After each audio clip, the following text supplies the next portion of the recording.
step. Please help me welcome Scott L. from Nashville, Tennessee.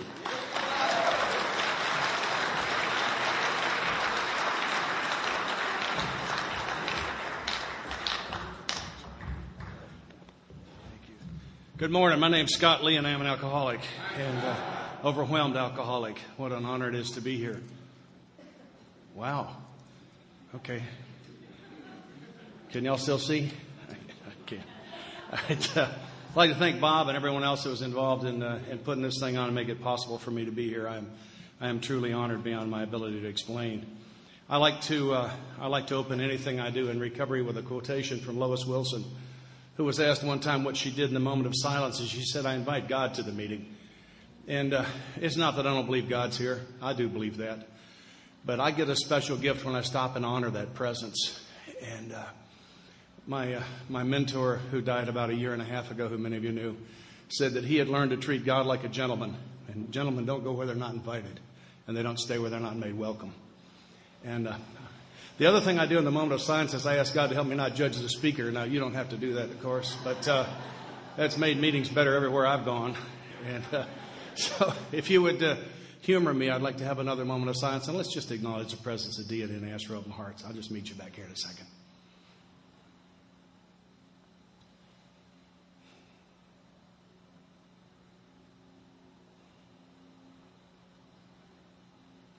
Amen. Thank you. Now, if there's a bad talk, we know whose fault it is. I'm off the hook. I am absolutely not an expert on this, and the format that I'm going to use is I'm going to talk about how I coach a new man through this portion of our work. It's what's been shown to me. This is simply my experience, which is what I've been asked to share. And I think there are an awful lot of wonderful ways to follow the instructions in the big book. So I'm not near as hung up on format as I appear to be, but I think it's important for the new guy to get some very specific instruction. If your sponsor thinks I'm wrong and he's right, I agree with your sponsor. I believe God blesses sponsorship, and I think that's one of the absolute formats the foundation stone of what we do here. My sponsor told me when I was newly sober, he said, "I'm going to give you the 2 best kept secrets in AA." I said, "Okay, what are they?" He said, "The first one is the definition of our program. And the way we keep that secret is you read it at almost every meeting. It's on page 59 where it says, 'Here are the steps we took which are suggested as a program of recovery.'" So according to my sponsor, the steps are not part of the program. They are the program. No steps, no program. And I've been around a short time compared to a lot of folks in the house, but in my few years, I haven't seen anybody in and out of the program yet. I've seen a few thousand in and out of the fellowship. It's been my experience that those who... Thank you, yeah. And I could sit down now because I think that's the most important thing I'm going to say, but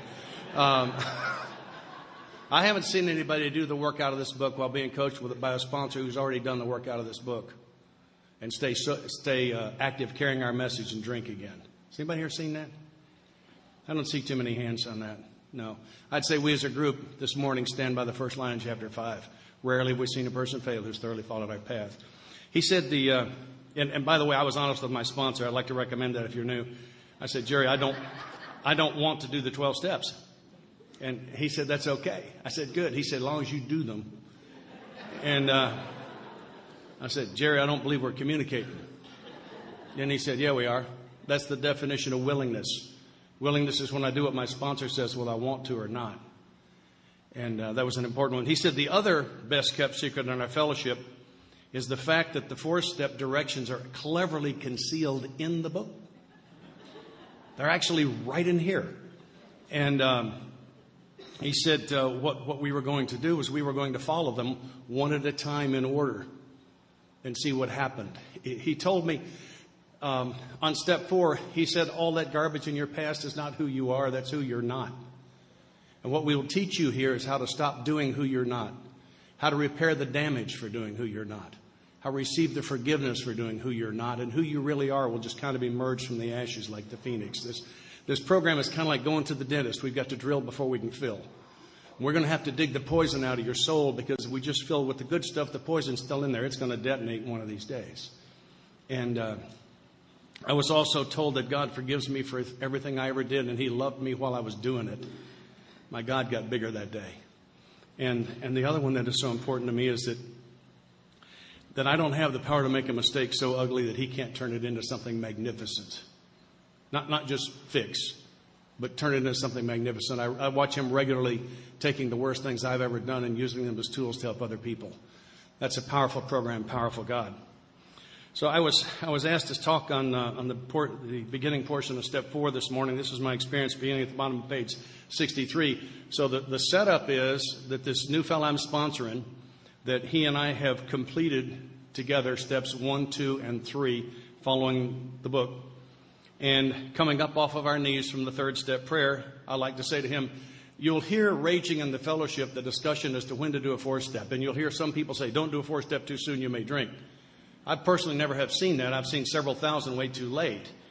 If you're new, and I don't think there are very many new ones here, but if you're new and the steps look like they're designed to punish you, welcome to AA.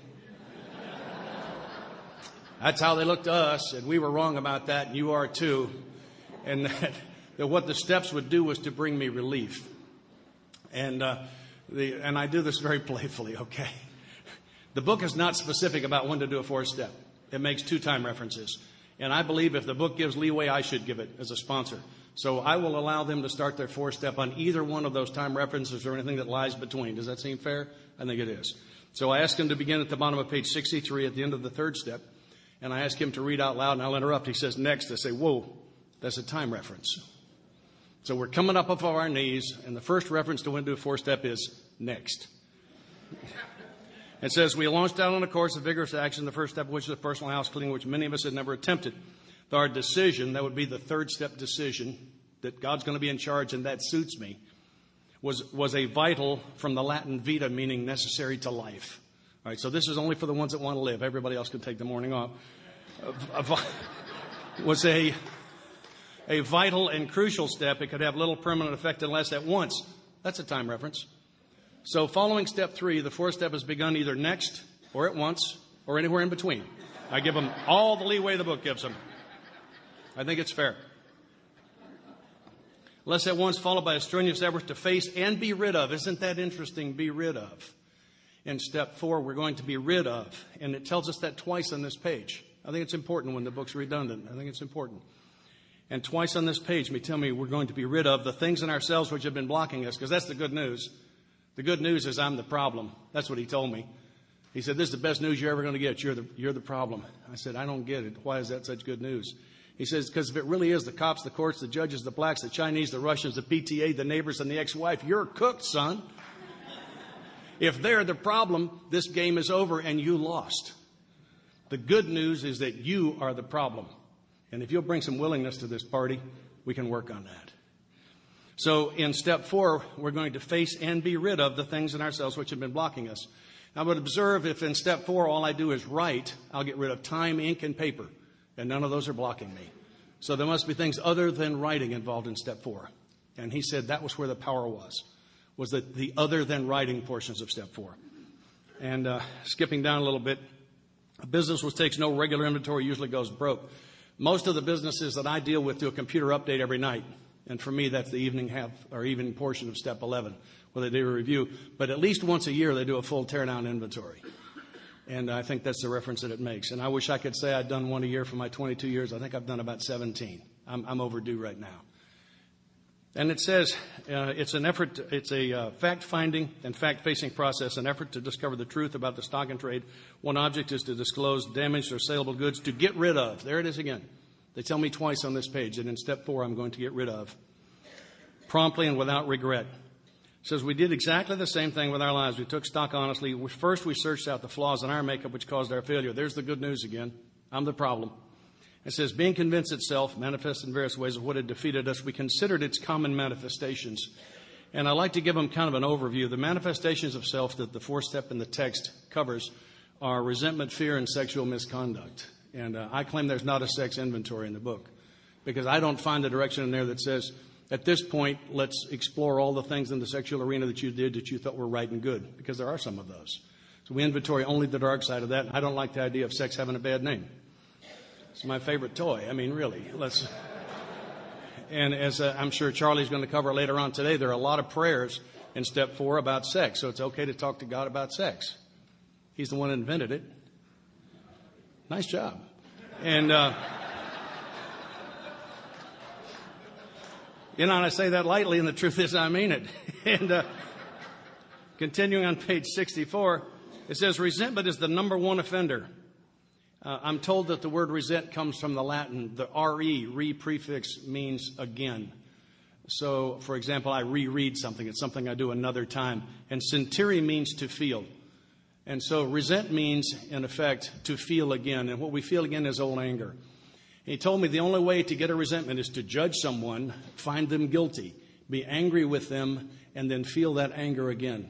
It is that feeling again of old anger that is resentment by definition. It says it destroys. It destroys. I love the power in the words. More alcoholics than anything else. From it stem all forms of spiritual disease. For we've been not only mentally and physically ill, we've been spiritually sick. When the spiritual malady is overcome, we straighten out mentally and physically. It makes me think the spiritual is the most important one. And so what I like to do at this point is explore with him, and we're going to look for directions, very specific things that we can do, and we're going to do them one at a time. I think the 4th step is very easy if we spoon feed. It's kind of long, but it's real easy. And there are no surprises on it. I mean, you're the one who did all this stuff. It's not like there's a surprise coming here.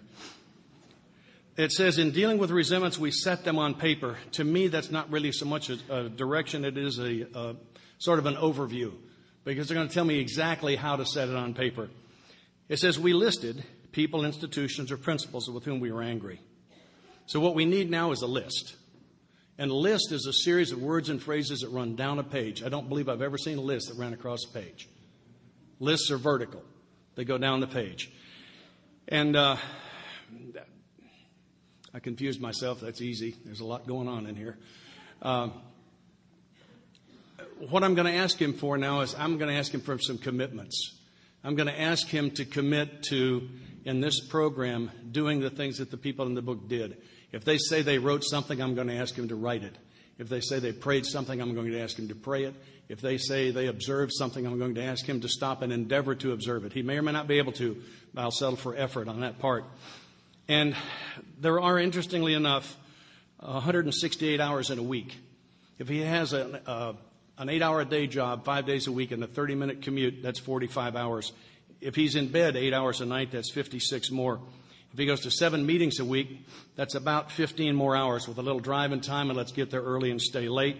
3 hours of recreation, 2 hours for mowing the lawn and doing his melon list. You know, honey, do this, honey, do that. 5 hours reading spiritual literature. 3 hours bathing and shaving, taking care of himself. 4 hours date with a wife if he's fortunate enough to still be sleeping in the big bed. Or maybe coaching Little League, something like that. 5 hours on the phone with me and some other men that I'm going to nominate. 13 hours shopping for food, clothing, cooking, eating. 5 hours in prayer and meditation. 9 hours of television, that's a max. That's 3 ball games, that's plenty. Or 2 rounds of golf. That I just read adds up to 165 hours. Out of 168 hours in a week. He's got 3 hours left. I want half. And it varies. I sponsor a fellow who, when we got to this portion of the work, his wife had a fabulous job, and he was a stay-at-home dad with a 1-year-old, and his son took a nap from 1 until 3 o'clock every day. I want 10 hours a week from him. I don't see why he can't give them. But we negotiate that. I don't want to manage anyone's life. Step 1, Section B says I can't manage my own life. If I can't manage mine, how could I possibly manage his? But what I need to do is know about him. So another guy has got a wife and 5 kids and 2.5 jobs. A whole different thing for him. I personally believe that recovery shouldn't have a negative impact on any other aspect of my life. It should be inconvenient at times, but it shouldn't hurt me anywhere else. So I need to know a little bit about it. And when I set out to do my first 4-step, what I did was I gave myself the assignment of completing the 4-step, put me in perfect position to hate myself until it was done. Far, far better, I have found, to sit with a new man, learn about his life, come up with a number of hours per week. Every Sunday, I've got a fellow in 4-step right now. He calls me every Sunday afternoon If he doesn't get me, he leaves the message as to when he's going to do his 4-step this week. This man is doing 4 45-minute periods a week based on what he and I know about his life that made sense to both of us. And he can feel good about himself while he's in progress. I think we hated ourselves long enough. And Monday, Wednesday, and Friday is not a schedule. Monday from 8 p.m. until 8:30 p.m., that is a schedule. And like anything else on the schedule that's important, it's not subject to cancellation. It's subject to being moved. Oh, I forgot the kid had a Little League game. We'll go to the game and do it later in the day. I don't even need a phone call on that. But let's feel good about ourselves while we're in progress, and let's talk about it. I think it's important to do it that way. The other thing, I do this really tongue-in-cheek, okay, but I also mean it. I usually ask them at this point, I said, are you wondering what color ink you should use and what color paper? About half of them say, yeah. Page 67 says, when we saw our faults, we listed them, we placed them before us in black and white. That's not very specific. That doesn't say white paper, black ink. That could easily be black paper and white ink. And I have sponsored 2 men who went to the art store and bought an inch thick of black paper and bought 2 pens that wrote white ink. And I want you to know, I think that sounds absolutely insane, and I insist on it. It's an attitude, really more than anything, that whatever the book says, we're going to do it. Because the first time I let myself off the hook on a detail, it could have been the one that would have saved my life. So I want you to know, I think that's absolutely insane, and I do require it. And the other thing I like to tell them too is that you're not going to do the perfect 4-step. And I don't want him to think of this as his 4-step. This is his first 4-step in my lineage. Now, I know there are folks who do the first 9 steps once and then they sober 10, 11, 12. And boy, if that's what your sponsor's got you doing, it's working. I'm cheering loudly, and I mean that. But that's not the way it was shown to me. Because between 6 months and a year from now, he's going to be taking a newcomer through these steps himself, and I'm going to expect him to go with him. And so let's stay involved. So you're not going to do the perfect 4-step. And I tell them, we are not saving a special alcove in Akron at the AA Hall of Fame for your 4-step. And as a matter of fact, our home group does not give a trophy every year for the best 4-step, and this is the trophy you're not going to get. I don't know if you can read it back there. It says, 4-step trophy never awarded. That's what it says right here, okay? This is the trophy you ain't getting.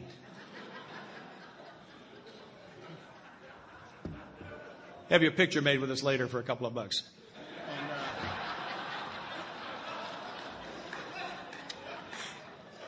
But I'm trying to give him permission to do it imperfectly, because if I have to do it perfectly, I can't do it at all.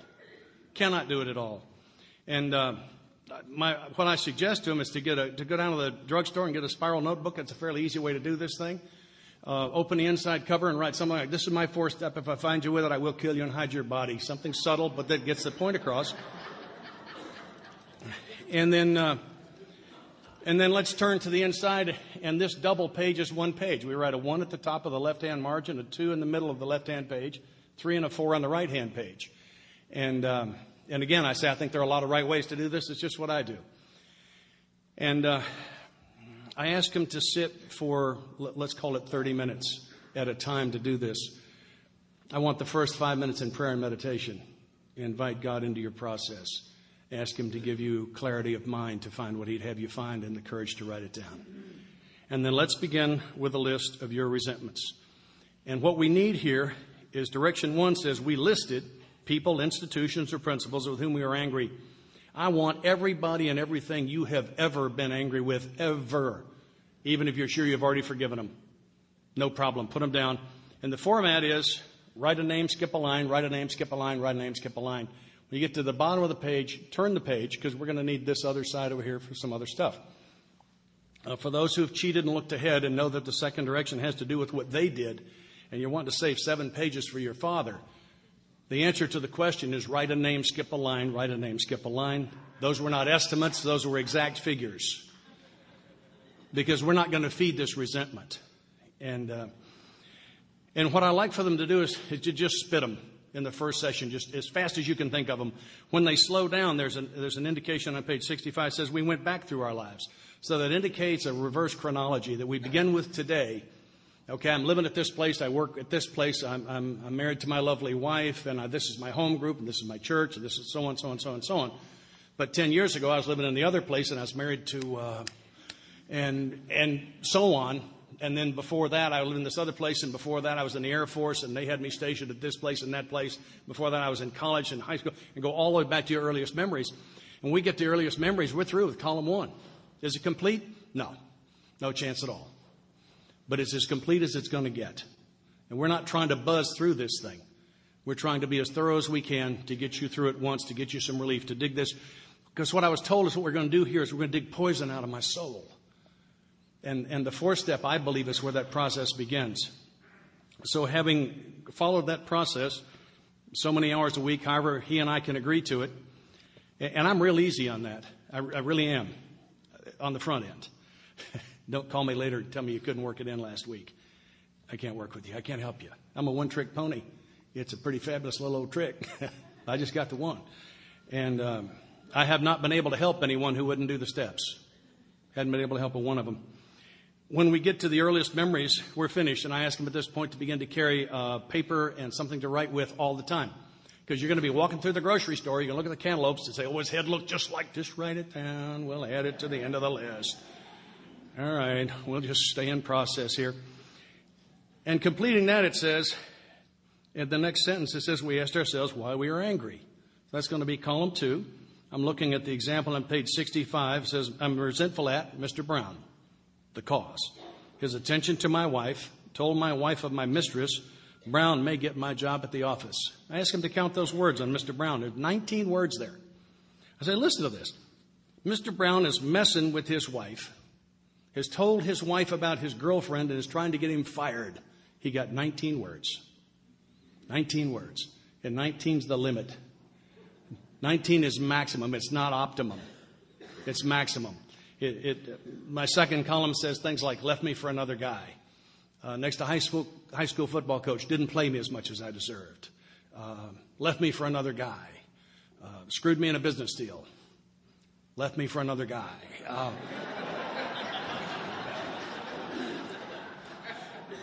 It doesn't start out. It was a rainy Wednesday afternoon. No, we're not going there. Because that just tends to feed the resentment. So we work vertically. We work down the page. I think there are 2 really good reasons. The best one first is the book says list, and lists run down the page. The second one is my experience is that if I work across the page, it tends to feed the resentment. If I work down the page, it tends to be a whole lot more analytical. That's just been my experience with it. When it completes column 2, we then look at column 3. Because what I discovered, if I show him the first 3 directions first, he's going to work across the page. We're Americans, and we work left to right. We don't work top to bottom. So I feed it to him one at a time. It's just what I do.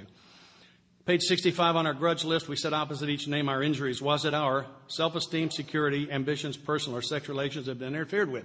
Column 3, 5-part multiple choice. Some will only get 1. Some will get 3 or 4. Some will get all 5. Some you may not be able to figure out on your own. Call me. I'll help you see why it was self-esteem. And I don't tell them that, but on the first one, that bat's real close to 1,000. On the first, my last 2 were the only 2 inventories I've ever had where self-esteem didn't get the most ink. The last 2, it was security. Really surprised me. I can't wait to get to the next one. I am waiting. So that's column 3. And then for me, I think some of the most powerful portions of our step work lie between the third column and whatever you do with that other paragraph on page 67. I use a 4th column. I think there are a lot of other really good ways to do it. But for me, the action in this part of the step lies between those 2 and the observations and prayers that I find to be life-changing. I don't know that the writing portion of step 4 has any therapeutic effect. I don't think it ever has on me. But the observations and prayers are life-changing. And by observations, I don't mean what I happen to notice as I came zipping by. But I mean the things that it tells me to observe. And I'm going to talk about those as long as I have time here. Page 65. We went back through our lives, nothing counted but thoroughness and honesty. When we were finished, we considered it carefully. Isn't that interesting? We considered it carefully. For me, that's a general description. It tells me exactly how to consider it. He says, the first thing apparent was that this world and its people were often quite wrong. I don't like to let them spend a lot of time on that particular one. I mean, let's be honest about it. You've been sitting on bar stools with the other great philosophers of our era doing this for decades. So we've pretty well got this one in place. Let's kind of move on. So to conclude, others were wrong was as far as most of us ever got. Usual outcomes, people continued to wrong us and we stayed sore. Is that true for you? Is that what happened to you? The usual outcome, Sometimes it was remorse. We were sore at ourselves. That was the worst one for me. I hated hating me. It says the more we try to fight and have our own way, the worse matters got. Was that your experience? Maybe that's why we quit fighting anything or anyone. As in war, the victor only seemed to win. Our moments of triumph were short-lived. Was that your experience? And then it says, it is plain that a life which includes deep resentment leads only to futility and unhappiness. They observe that. Do you? Have you ever seen a life that was full of resentment and was also happy, joyous, and free? Have you ever seen that combination? Anyone, not just you. Have you ever seen it? And what we are, we're beginning what looks, I'm a sales rep. And what we have here in the next couple of paragraphs is, I think, maybe the finest sales presentation I have ever seen. So what we're doing is we're selling you something here. So let's explore the details. He says, to the precise extent that we permit these, do we squander the hours that might have been worthwhile? Squander means to throw away with no help of getting anything good out of it. Did you squander hours that might have been worthwhile? Did you lay awake at night and hate them? Did you sit in class and plan what you were going to do to them instead of listening to what the teacher had to say? Did you squander hours that might have been worthwhile? Let's talk about that. It says, but with the alcoholic whose hope, now they're going to tell me what my hope is the maintenance and growth of a spiritual experience. To me, growth means two things. One thing it means is that Scott Lee's 2006 program just might not be good enough to keep him sober in 2007, that I must continue to be in the growth path. I'm sorry, that's what growth means. Maintenance is two things.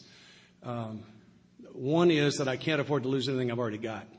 But maintenance in the sense that I maintenance my vehicle. I line the front end, I keep the right pressure in the tires, I put the right grade of gas in it, I change the oil, I vacuum it, I wash it. I maintenance my spiritual program. I open my day with prayer and meditation. I read a couple of pages in the big book and some other spiritual literature. I do morning meditation with my wife. I attend a lot of AA meetings. I have the privilege and honor of taking meetings into correctional facilities and treatment centers. I'm married to a fabulous woman. Many of you know Miss Linda. I act like it all the time. I make no exceptions to that. I've got some kids. I'm trying to be a great dad today. I've got some grandkids. I'm trying to be a great grandfather. I drive a vehicle. Put your blinker on near me in traffic. I'll let you in. It's one of the most spiritual things that I do because I'm a type A. And you put your blinker on around me in traffic, I will let you in. So I maintenance my spiritual condition in that sense. So that's what it's telling me here. And so that's my hope. It says, but with the alcoholic whose hope is the maintenance and growth of a spiritual experience, this business of resentment is infinitely grave. Infinitely grave. Wow. I think we've just threatened your life. I think we're going to do it a lot on this page. That was once. We found that it is fatal. That's twice. I hadn't seen the man that took me through these steps in several years, and I ran into him at the 202 Club in Nashville. And I went up to him and I said, Jerry, I'm scared. And he said, sit down, let's talk. And I said, do you remember? And I named a man. And he said, if you ever have anyone that you sponsor commit suicide, you'll always remember them. And I said, Jerry, I can't find the difference between me and this guy. When he and I were both sober 2 years, we were plus or minus maybe 60 days on the same sobriety date. We had the same home group where I saw him 5 to 8 times a week. We had the same sponsor, you. And he drove home 2 years sober from a meeting one night, pulled in the garage and dropped the door and left it running and took his own life. And I can't find the difference between me and him, and I'm scared. And Jerry said, I could not get him to do a 4th step, and I believe he died of resentment. And I thought about that, and I've talked to others who knew this man in that era, and we all agree. This man died of resentment. He would not do a 4th step. He would not go through the forgiveness process. And he couldn't wait every time you saw him to run up to you to tell you what some SOB had just done to him. He was the permanent victim. And it's been my experience that the victims don't tend to get sober. That I have to step out of that victim role. And we're going to talk about how to do that in a couple of minutes. So I agree with Jerry's analysis. We've just threatened your life twice. We found it's fatal. For when harboring such feelings, interesting word, it doesn't say when having such feelings. It says harboring. Harbor means to give a safe place to nurture. I think I'm okay if I have a resentment if I'm not harboring it. They're going to tell me how to not harbor in a couple of minutes. It says we shut ourselves off from the sunlight of the Spirit. The insanity of alcohol returns. We drink again. With us to drink is 2. 3. If we were to live, okay, we're back only for the ones that want to live. All right, so we just threatened your life again. We had to be free of anger. The grouch and the brainstorm are not for us. About the time this book was being written, a very creative man named Walt Disney sat his staff down around a table and came up with a way to write Mickey Mouse cartoons where they'd spit out ideas and your idea would remind him of something, that'd remind him of something, and they'd kick it around like that. And he labeled his process brainstorming. And I looked up brainstorm in a dictionary that was printed in the 1930s, and the definition said transient, violent mental outburst. Yeah, we know that as rage. It has absolutely nothing to do with creativity. And I think it's important to understand what the words mean here. I think dictionaries are important. So this doesn't have anything to do with creativity. Brainstorm is synonymous with rage. It says the grouch and the brainstorm were not for us. So the grouch for me is a slow burn, and the rage is and the brainstorm is the detonation. And I love this sentence. You want something thin? Listen to this. They may be the dubious luxury of normal men. But for alcoholics, these things are poison. Yeah, this will just kill you is all. It says we turn back to the list, for it held the key to the future. Pardon me, does that mean if I don't find the key to the future, I don't have a future? Yes, sir. That's exactly what that means. We just threatened your life one more time just for practice. It says we were prepared to look at it from an entirely different angle. Different from what? Well, the last time we looked at the list was actually at the bottom of the preceding page where it said the first thing apparent was that this world and its people were often quite wrong. We haven't looked at the list since then. We've been doing some analysis of resentment, what it is, what it does. And then it says, strangely enough, I thought it was going to say, now we're going to look for my part. Never says that. I think that's one of the most popular misquotes. I think there's a major difference between looking for my part and doing what it said over here on this next page. It says, we began to see that the world and its people really dominated us. So let's go back and look over this thing a little bit and see how you're dominated. Let's take a 30-minute session and have a look. How does this dominate you? Did your father beat you down to the point where at 63 years old you still have trouble with authority figures? That's my story. Did you plan your life so that you'd never be around these people so they couldn't get you again? Did you plan your life so you'd be around them as much as you could so if they'd have made a mistake, you could make sure everybody knew about it? Let's have a look and see, how did these things dominate you? What happened? That's what it asks us to do here. It says, in that state, the wrongdoings of others, fancied or real. Does that mean some of this only happened in my own head? Yeah, that's what that means. I'm sorry. It had the power to actually kill. I sponsored a guy that had the California Highway Patrol down on his list. All of them. And as we did some analysis, he said, I don't think I have a resent. I'm okay with them again. I said, no, you resented them. I mean, he says, well, it occurred to me that if I hadn't been driving that fast and all over the road, they probably wouldn't have stopped me. And if I hadn't taken a swing at that first one, they probably wouldn't have beat me up. I said, okay, we'll let that one go. Fancied or real. It says, how could we escape? That's a good question. We saw that these resentments must be mastered. Do you? We just threatened your life 7 times on this page. Was that sufficient? A good salesman will never, ever mention price until he's established value. Never. We just threatened your life all over the page. Was that sufficient for you? Are you convinced that it does not matter what the price is, you're going to have to pay it? I hope so, because the price is kind of high. It says we could not wish them away any more than alcohol. This was our course. We realized that the people who wronged us were perhaps spiritually sick. My mentor defined spiritually sick as cut off from God.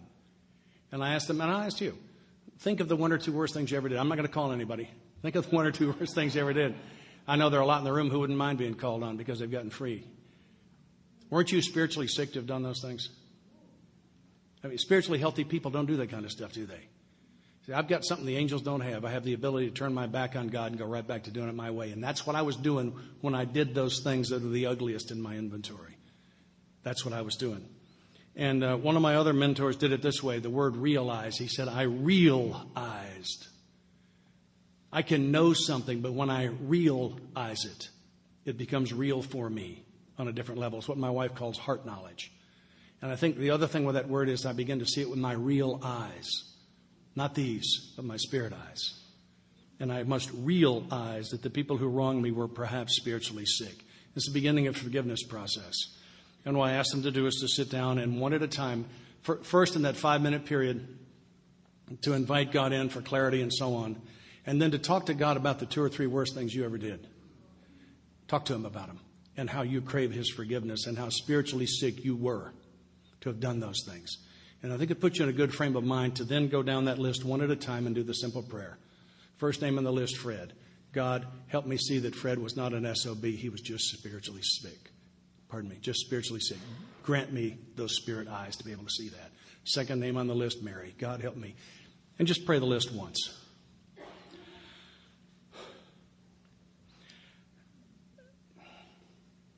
Top of page 67. Though we did not like their symptoms and the way these disturbed us, they, like ourselves, were sick too. The symptom of their spiritual sickness is whatever they did that left me with a resentment. The way they disturbed me is my resentment. And then the great truth is so important, they told me twice in 2 sentences. And I think the message screams at me when it's redundant. They, like ourselves, were sick too. I've got to grant myself spiritual sickness too. And it says, we ask God, that looks very much like a prayer to me. We ask God to help us show them the same tolerance and pity and patience that we would cheerfully grant a sick friend. For I've now acknowledged that they're sick. They're not evil. They're not bad. They're simply sick. Many of my mentors got sober on the 2nd edition, some on the 1st. And I have very prayerfully approached this. And this is hard for me right now. I think one of my favorite misquotes about the big book is, more will be revealed. I can't find it. I know it says God will constantly disclose more to you and to us. Page 164. And I refer to the story section as more will be disclosed. And I believe it has been. And this is page 551. And this is the part some of my mentors go another way on, and I understand that. I was asked to share my experience, and this is the hard part for me. Bottom of page 551, freedom from bondage story. One morning, however, I realized I had to get rid of it. The it is a resentment against her mother that's been running her life. For my reprieve, if you look up reprieve, it's a stay of execution. This is another death threat. Reprieve was running out, and I didn't want to get... And if I didn't get rid of it, I was going to get drunk, and I didn't want to get drunk anymore. In my prayers that morning, I asked God to point out to me some way to be free of this resentment. During the day, a friend of mine brought me some magazines to take to a hospital group I was interested in. I looked through them, and a banner across one featured an article by a prominent clergyman in which I caught the word resentment. I'd like to observe the sequence of events. Item 1, she sees something about herself that needs work. And I didn't say something wrong with her. I don't believe there's anything wrong with any of us. I think we're God's kids. I think there's some parts of us that could use some. We're kind of like faceted gemstones. Some of the facets are already in really good shape and polished and cut well. Others could use some work. And I try to look at it that way. And more important than I try to look at you that way than me. I'm doing all right seeing me that way. But the sequence of events is she sees something about herself that needs some work. She prays about it. Now, I'd like to add in, talk to a sponsor that's not here. And then she gets focused helping someone else. And that prescription is all over this book. That nothing will so much ensure immunity from drinking as intensive work with other alcoholics. When I got a problem, I go help you. And that's what she does. And her answer falls out of the sky on her. And I propose that is a predictable sequence of events. See something about me that I don't like, that I think needs work. Pray about it, talk to my sponsor about it, and take a meeting into the jail and come outside and my answer's laying on the hood of the car. And I like to point that out with the men that I sponsor when I see the sequence, because I believe it's predictable and I believe it happens all the time. And it says, he said in effect, if you have a resentment you want to be free of. That's a good question. Did we make our sale? Do you want to be free of it? Are you in love with hating this thing? I sponsored, he's gone now, Big Ken Sweeney said when he got sober he hated everybody and he wished there was more of them. And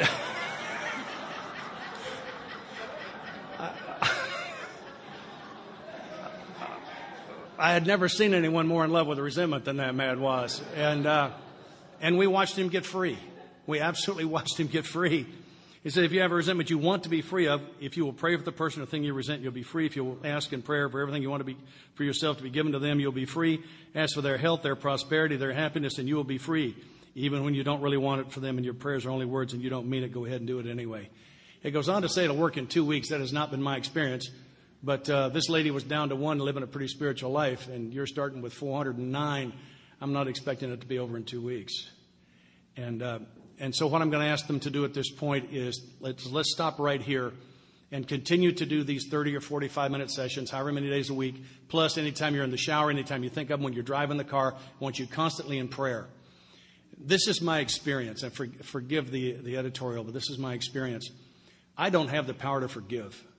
For me, the English language has that word wrong. It has that as a transitive verb, something I can do. I can give you this pen, but I can't forgive you. And what I have found is that when I forgive you, I haven't done something, I've received something. And what this process is about me opening up to receive the gifts that have always been here. It's never been God's unwillingness to give. It's always been my inability to receive. And I think of resentment as ice around my heart. And the ice has a thickness based on how severe the events were and how long ago and how much I have nurtured them. And what we do here in prayer is hold the icy heart up to the sunlight of the Spirit. And sunlight will melt the ice. And I do this long enough, and eventually it melts. And I receive the gift of no longer hating you. So I haven't done something. I've received something. And so I want to pray on the list. First name on the list, Fred. God, help me show Fred the same tolerance, pity, and patience I would cheerfully grant a sick friend. And I also pray that he wins the Tennessee lottery. That his kids go to school on scholarship and don't ever give him any grief. That he gets promoted at work. That his wife is a fabulous lover. That his... I'm going to see the hands of all the guys that don't want that. I mean, let's pray for what... That his lawn grows lush and green, but it grows so slowly he only has to mow it once a year. I mean, just don't leave anything in the bag here. That he breaks 80 on the golf course. That he rolls a 300. Anything you can think of that you'd like to have, you ask for it for him. And didn't ask you to mean it. And I tell him, I say, if you need to preface these prayers by saying, okay, God, I don't mean a word of this, but that idiot that you've got sponsoring me right now said to me to do this, and I'm going to do it just to prove to him it won't work. Start there. I'm good with that. I'm not offended by that at all. I didn't ask you to mean it. I asked you to do it. There's a big difference. Didn't ask you to mean it. And you pray all that for Fred, and then you ask yourself a very simple question. I either mean that or I don't. It's not an essay question. This is a yes or no. If you mean it, if you don't mean it, move to the next name. Don't stay there. If you do mean it, put a check mark by it and go to the next name. And let's go all the way to the end of the list, and let's start again, praying only for the ones that don't have check marks.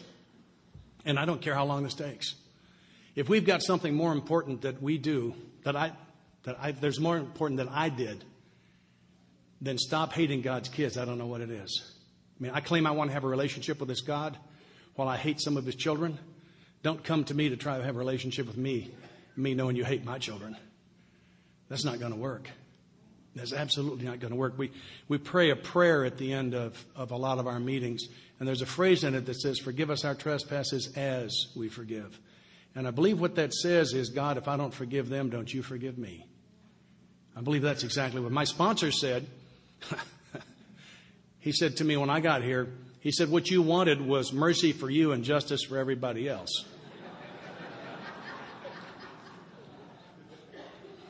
And he said the package is mercy for everybody or justice for everybody, and you are part of everybody, and you get to choose. And I am not personally in a position to face justice, and I never expect to be. I have therefore chosen mercy for everyone. And this was the process by which that happened for me. And what I got was light. I don't know how to explain that to you. My body isn't as heavy as it once was. I smile more often than I ever did. I have a laugh that comes from a depth of soul that never did before while that poison was in there. And what's happened to me is that poison has been dug out, and I'm not angry anymore. And editorial again, forgive me, but I've discovered the source of all anger, at least for me. And the source of all my anger is when I'm right. I have never been angry when I wasn't also right. I have been right when I wasn't angry, but I have never been angry when I wasn't right. And my being right implies judgment. And in step 3, one of the things that I agreed to do was to stop playing God. And part of how I played God was I judged people. And I know I judged them because I had resentments, and we went through that. It's the only way I can get one. And when I step out, when I was new, I was saying insane things like, I'm having a good day or I'm having a bad day. Isn't that insane? I mean, think about it. When I say I'm having a good day, what am I really saying? I'm saying Scott's will is being done today. When I say I'm having a bad day, what I'm saying is Scott's will is not being done today. And Scott's will is one of the biggest problems I've got, or there are quite a few mistakes in the big book. It's one or the other. To get out of that business. Here's another gift from one of my mentors. He said, resentment is when I didn't get my will in the past. Anger and depression are when I'm not getting my will right now. And fear is the concern that I won't get my will at some time in the future. I hated that. It always comes back down to my will. So I asked them to continue to stay in prayer on this thing. And I try to remind them, too, that in my own experience, prayer is not an opportunity for me to change God's mind. It's not a sales presentation, right? It's an opportunity for God to change my mind. One of my closest friends in Nashville, some of you have heard Steve speak, he says his sponsor told him at 6 months, he says, I'm really happy that you want to serve God. I am sad, however, that you only want to serve in an advisory capacity.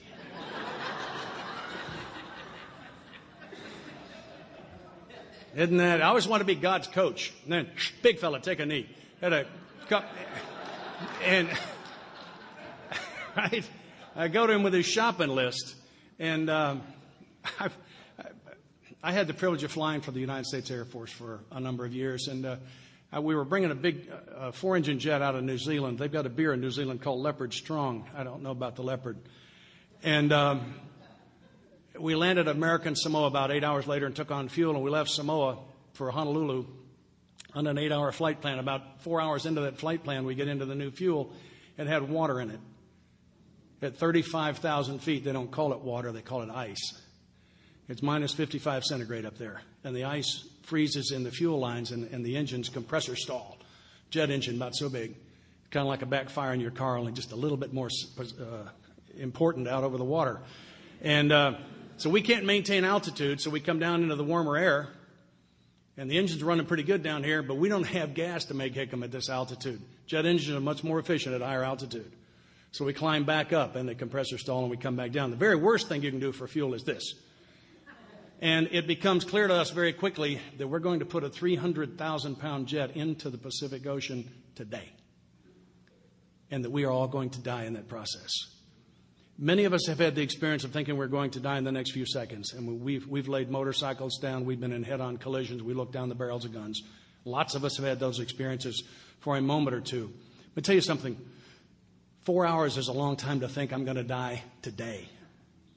That's a long time. And I promise God, if He'd get me out of this one, I'm going to quit smoking. I am going to quit drinking.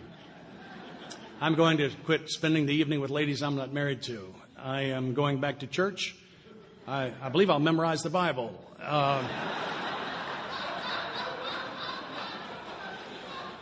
And I am leaving nothing out of this.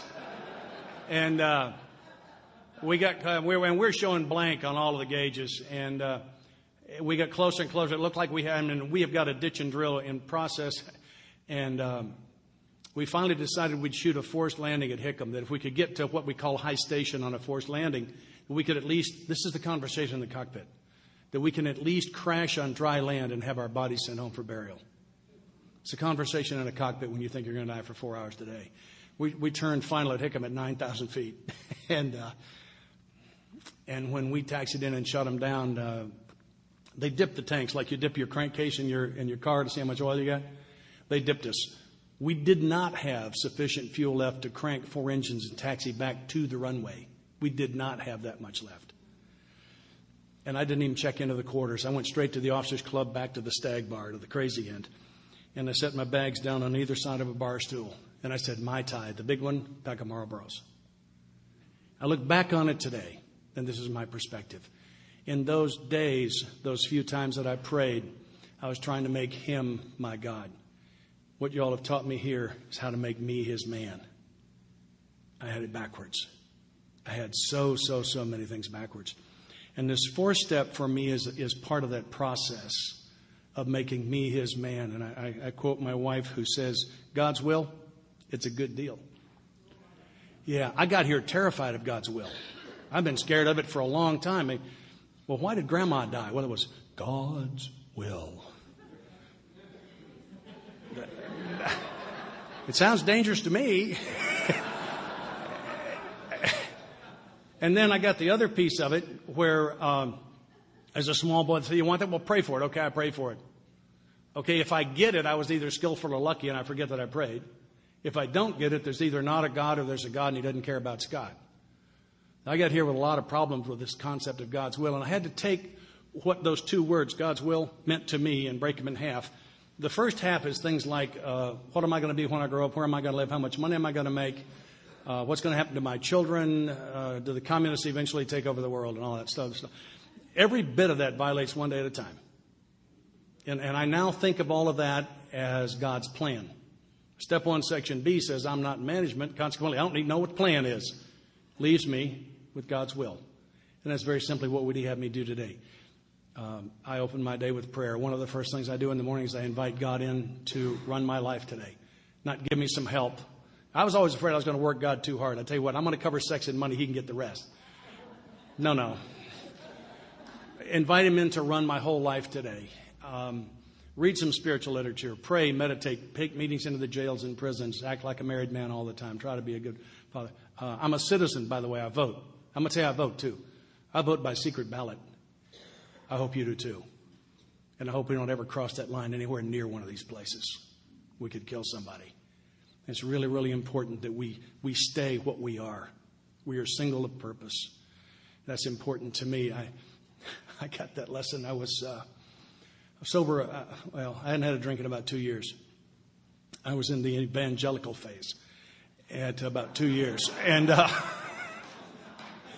And I was standing in the old clubhouse a few minutes before a meeting one day, having a discussion with another AA member. Now, not being as spiritually evolved as I am, you might have thought it was an argument. And old Joe B walked in, and Joe was very intelligent and had been sober since several weeks before the earth began to cool, and which characteristic would clearly put him on my side of this burning argument, which at this moment I can't remember exactly what it was about. But anyway, as Joe poured his coffee, I posed the question. And I said, what do you think, Joe? And he said, I am not allied with any sect, denomination, politics, organization, or institution. Do not wish to engage in any controversy. Neither endorse nor oppose any causes. My primary purpose is to stay sober, help other alcoholics achieve sobriety. And by the time he got through with that, my opponent and I were laughing pretty hard. And it took me a pretty good while. I had a revelation. You'll know what a revelation is?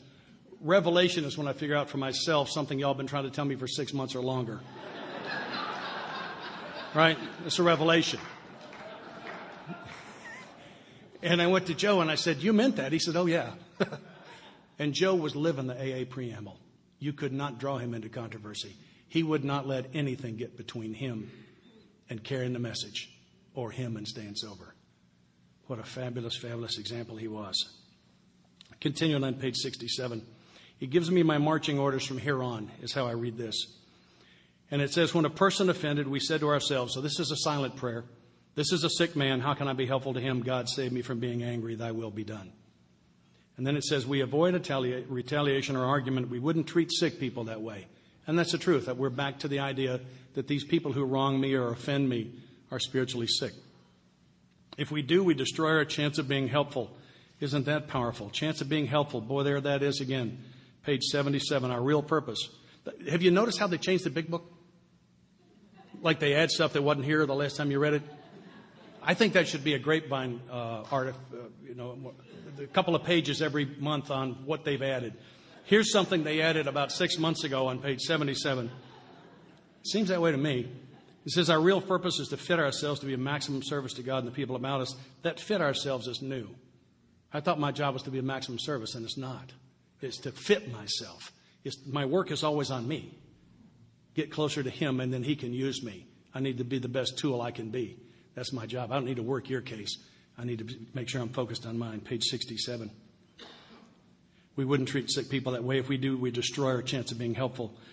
We cannot be helpful to all people, but at least God will show us how to take a kindly and tolerant view of each and every one. Is that a promise? I mean, I get here hating like 300 people. Really, I'm looking for them to turn their backs. About 300.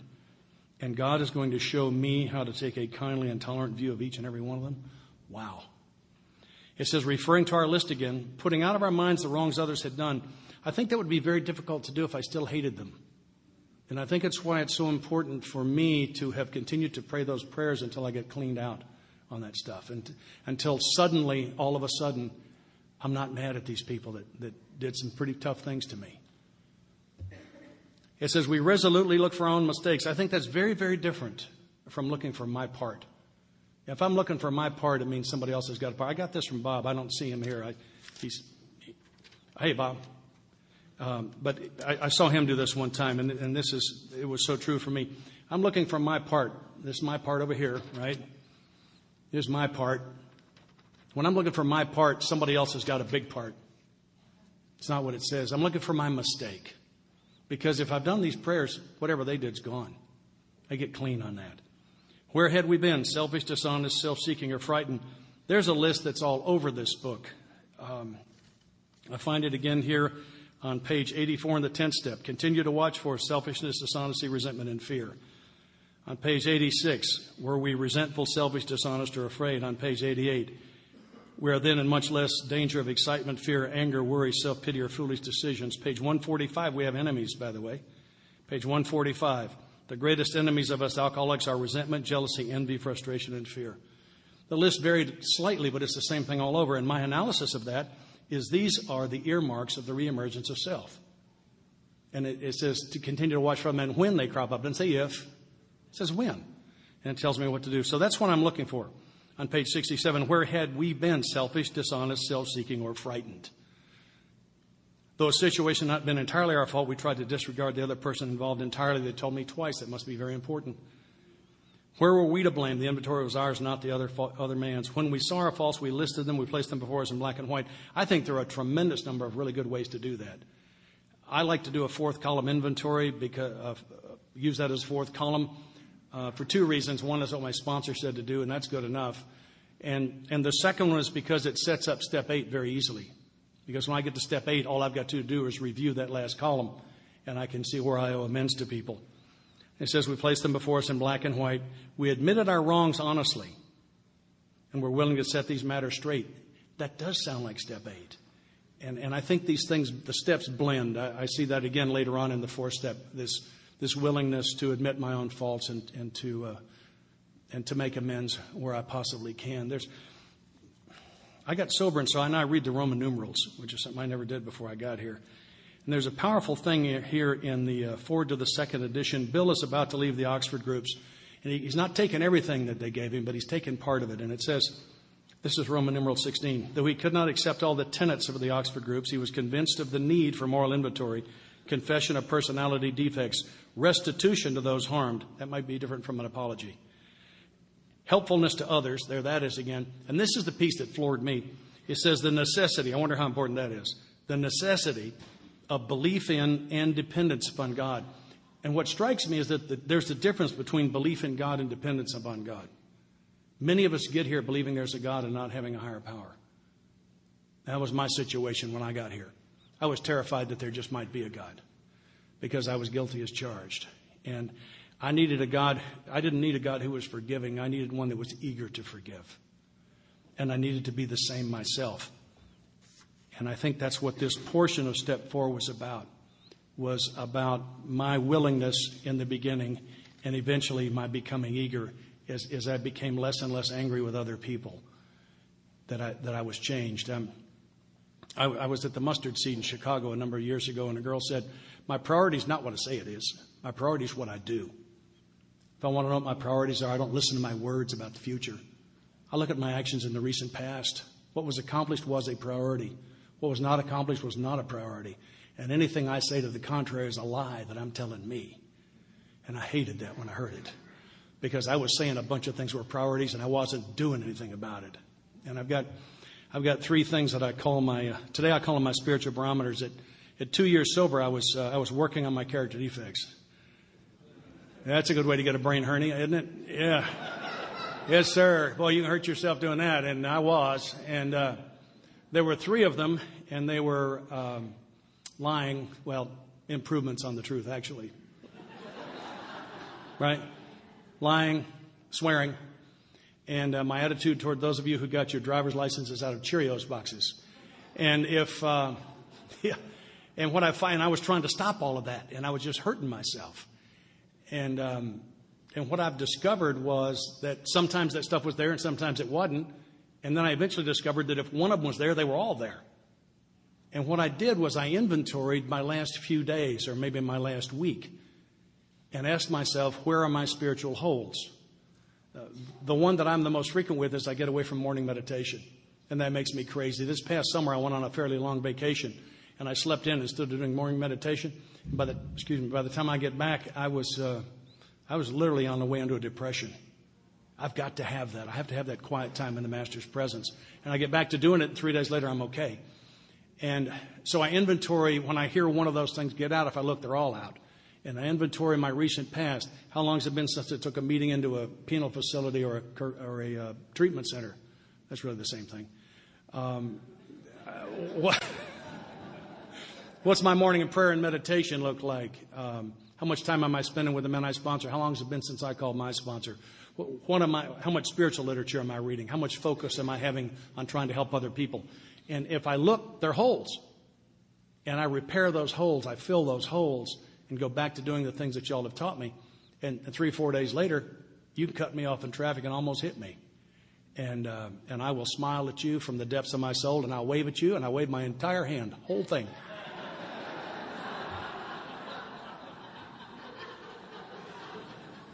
And mean it, whole thing. And I'll say, God, thank you so much that I spotted that he was going to cut me off and hit my brake, and that he and I weren't in an accident that would have been his fault, but I would have still been in an accident. Thank you. And by the way, please go with that one today. It looks like he could use some help. And I can't change me from the screaming maniac I was a couple of days ago. I can't. But when I do the things that you've taught me, my sponsor explained it this way. He said, all of your character defects are self-centered. He said, there are no exceptions to that. Never. And self doesn't have the power to push self out of the center. If it did, it'd leave a vacuum. And so what we've taught me here is how to do the things to lead a God-centered life. And when I go back and do those things, my character defects just recede. I don't take power over them, but they just recede. I don't focus on the darkness. I invite the light in. And the darkness flees, for it cannot exist in the light. I love you with all my heart. Thanks.